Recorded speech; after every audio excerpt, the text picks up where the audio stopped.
If you took your high school and you had to walk into your high school every day and put your bag through a search machine like the ones they use in the airport, or had to be wanded, put your hands up in the air and stand with your legs spread and be wanded by a person before you could go into your high school, how do you think your high school experience would have been different?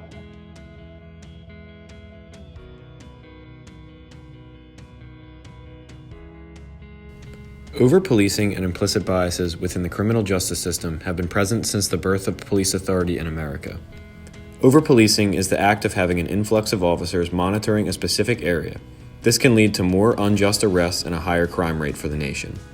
City Year Philadelphia is a nonprofit organization whose vision is to provide students from underprivileged backgrounds with the support in their education and in life.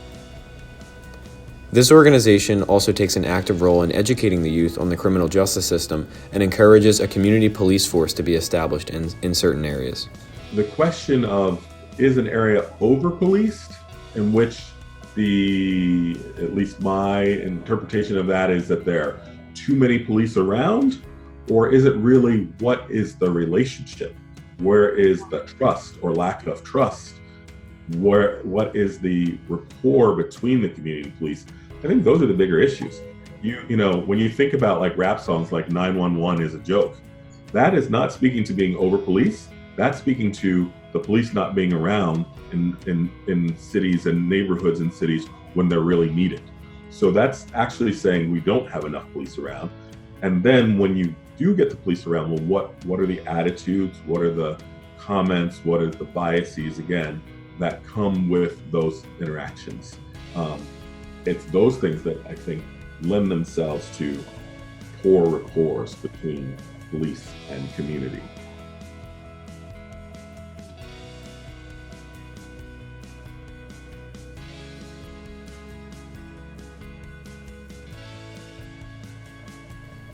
John Henderson is a graduate from Temple University, earning a bachelor's degree in criminal justice.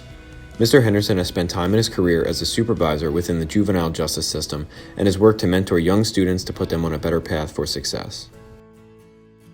Being African American, with a population that was largely African American at that time, the students, we called them students, by the way, and or detainees, but the students that we had there, I think atmospherically representing certain things gave, and being able to have an interpersonal relationship with them gave pause to them about, hey, maybe there's something about this guy's path that I can mirror.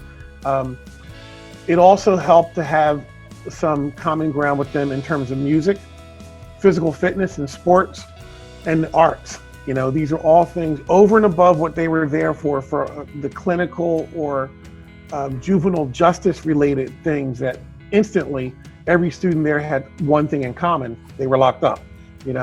Every counselor had something in common with every student, in as much as we were there in charge of them while they were locked up. We need to work more on understanding the community, understanding hopes, fears, concerns, recognizing the history that police have had, recognizing the history that the police have had with specific families and those experiences. As far as policing goes, when there's families, and particularly we're talking about young people that don't have access to programs and activities and structured events with the right kind of supervision, and they're idle, and if they're miseducated or undereducated at that point, making them even more vulnerable to some of the decision-making problems they can run into based on poor decision-making. It makes it easier for the police to identify folks that are, for whatever reason or the other, disenfranchised from places that would keep them safe. When these youth become disenfranchised, they are targets for police, especially in over-policed communities.